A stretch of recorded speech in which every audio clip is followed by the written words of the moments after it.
Okay, hi and welcome to video notes 111.1, which is on simplifying radicals. Now this should be somewhat of a review because you should have a little bit of the radical sense before you got here. But maybe you don't know what a radical actually is. What is a radical? And how is that different from a square root, which you should be fairly familiar with?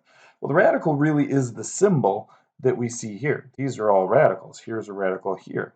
But a square root is when the radical is indicated by a 2, or meaning that it's got a 2 in front of it. Now, the difference between a radical and a square root is that there can be a cubed root, or a fourth root, or a fifth root, or infinitely number of roots.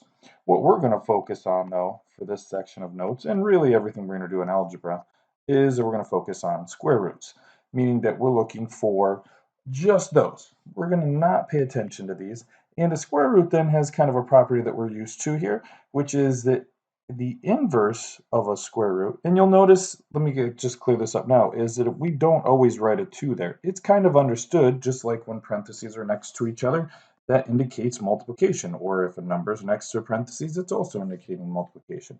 It's implied that the root is squared unless otherwise noted. So for this, what we're going to learn is that the inverse of a square root is a square. So to get rid of it, just like multiplication and division, we want to work back and forth between them. They're inverses of each other. So we can work back and forth. But a square root, now we know we're looking for squares. So how do we get rid of it? Well, what you do is you find what we call a PSF, or a perfect square factor, to remove it. So here's a little summary of what we were talking about. So again, another quick term that we might want to clear up is that the number underneath is actually called the radicand. A really fancy name, but we'll not say it a ton. We'll talk mostly about the radical, and then if we have to reference the number underneath, we can call it the radicand. Again, our focus for this section is going to be to focus on square roots. So let's take a look at how to get rid of these square roots at this point. We can see we've got the square root of 16. Everybody knows the square root of 16 is 4. But let's elaborate on this simple idea so that we can really see what's going on here. So remember, our focus is perfect square factors, right? Numbers that will be squared. So looking at this, is 16 a perfect square factor? Of course it is, because we know it's going to be 4. But can it look like that? So the square root of 16 could be the square root of 4 squared. What I want you to see is that this square root and that square cancel, leaving what? What's left over? If those are both gone, they are inverses of each other, it leaves just the 4.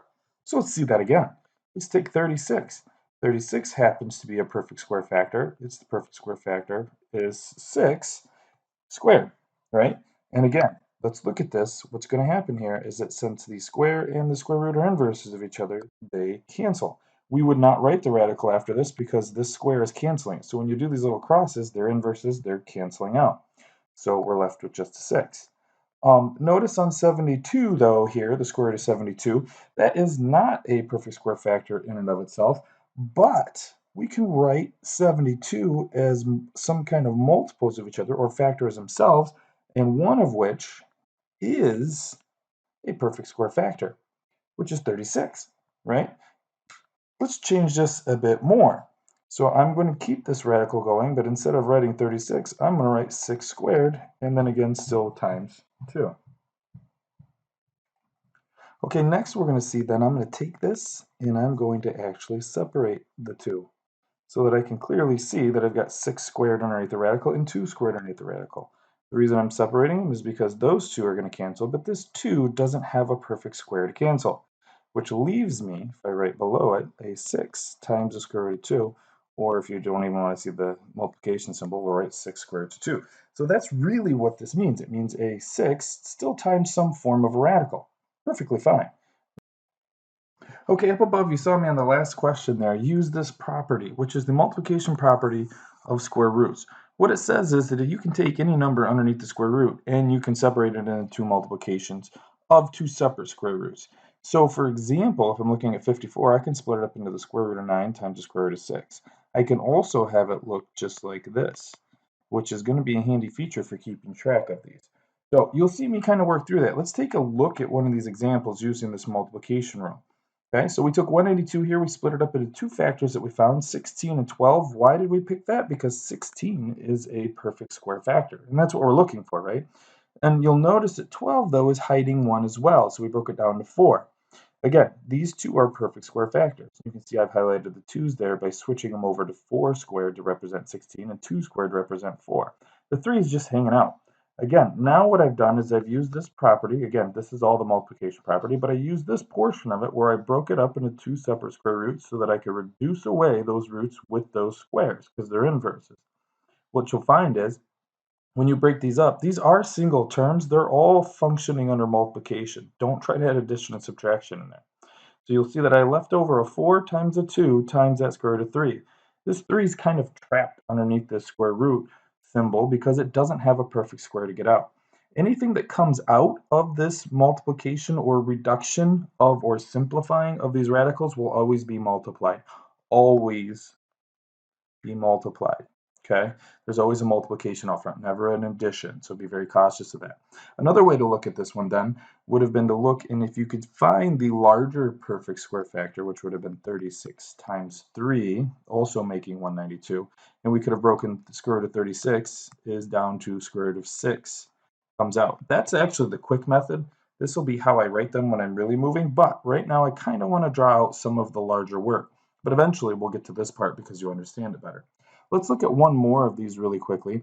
We're going to take this -5, and again, the applied operation there is multiplication. So I've got -5 times the square root of 300, and that sounds super scary, but really it breaks down to the square root of 100 times 3. 100 is a perfect square factor. So with doing this out, I'm going to break this down to the square root of 100 times the square root of 3. Again, separating that. I'm going to show you again so that you get used to this. This is 10 squared, also represents that 100 times the square root of 3. These are reducing out. I need you to see that. So this -5 is going to be multiplied by this 10 that's now outside of the radical. And again, you might not write all this work. You may write all this work, but somewhere in here I want you to show this happening. So -5 times 10 is -50 times the square root of 3. All right, let's move to the second page now. Okay, here we are on the back side, and guess what we're going to deal with now? Now we're going to look at square roots and variables. Our main goal for this is that we need even exponents for our variables, okay? They'll be able to be considered a perfect square factor and come outside of the square root. So let's take a look at this quick here example. Let's say we have a variable that's cubed. What we want to do is we want to separate that into n squared minus n to the first. Remember, when you multiply like bases, exponents add. So this is a completely fine operation. So what we're going to do here is underneath this radical, let's say we had a square root of that n cubed. We're going to break that up into its two parts. Well, what happens then? Well, we separate them just like we saw with the multiplication radical property, and these are going to reduce out.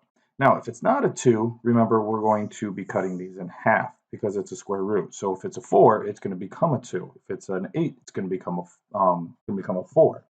Okay, so that's what we're looking to do here. So let's try one real quick. But before we do that, make sure that you pause and look at all of the steps that I wrote out for these pre-done ones, because I'm going to do some shortcuts in the one that I do here to keep the notes short. So make sure, again, to run down this list and watch what's happening there. So looking at this one, we have a number and a variable, and we're going to try to simplify this. Remember that when we're simplifying, and that's our direction here, under simplifying with radicals, that you keep going until there are no more perfect square factors for numbers or variables left. That's how you know that you're done. And if you miss some, go back and take them back out. It's totally a great operation.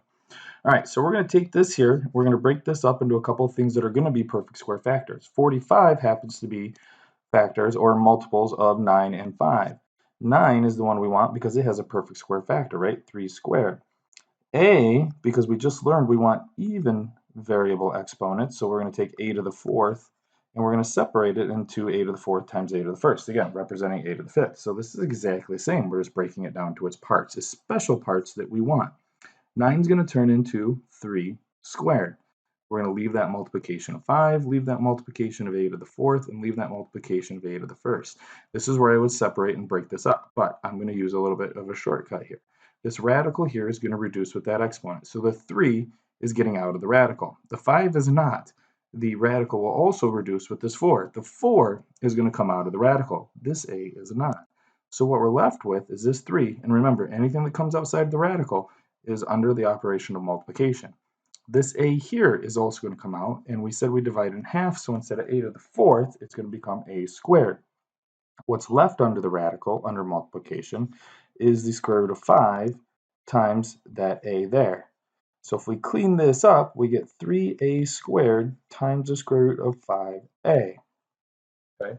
Now, you can see here that I put multiplication commutative property here because what we'll do sometimes is break these down and then rearrange them, which is perfectly fine. I did a little bit of a shortcut there.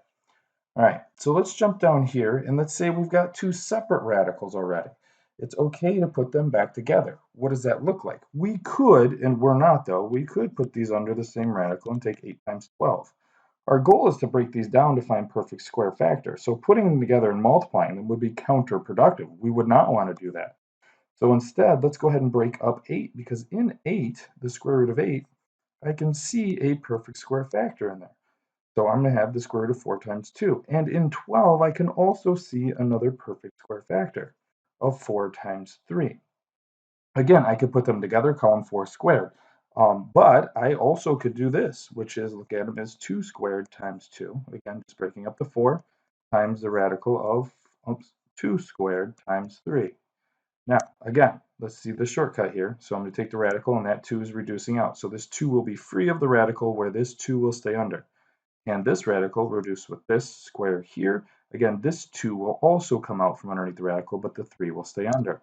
What does that look like when we write it? Well, here's 2 times the square root of 2. This 2 here, this 2 here, there's my multiplication. This 2 here with this radical and square root are going to come out. So that will also be multiplied by the square root of 3 because it's staying underneath. Now, again, commutative property says we can rearrange this. So I'm going to put the 2's together. I'm going to put the radicals together.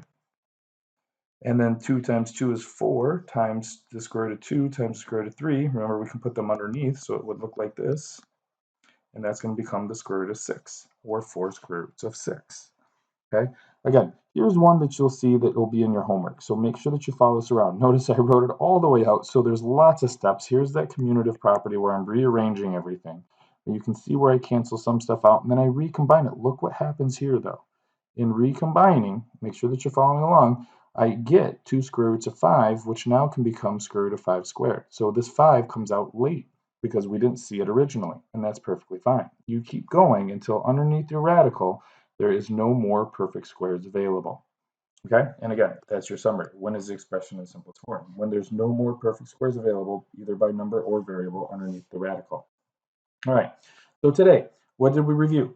We reviewed 3 main things. 1, how to deal with variables underneath the radical, looking for even radicals, right? And then they're going to divide in half to come out. And then if we go back, we also explored the multiplication property, meaning that we can separate radicals by multiplication and combine them underneath 1 square root. Again, that's something that you have to be able to do. And then 3, the other thing is that to simplify or to remove radicals, we're looking for perfect square factors. So finding perfect square factors, and here's a nice list. You'll probably want to use this frequently. Write it down, remember it, take a picture on your phone, but know this because these are the perfect square factors. Most of them you do know, but these you may not know as well. So be very comfortable with those because this is a list up through 15 of values that you'll use. Much larger than that, we quit using our brains and we start using calculators. All right, good job today. We'll go ahead and see you in class.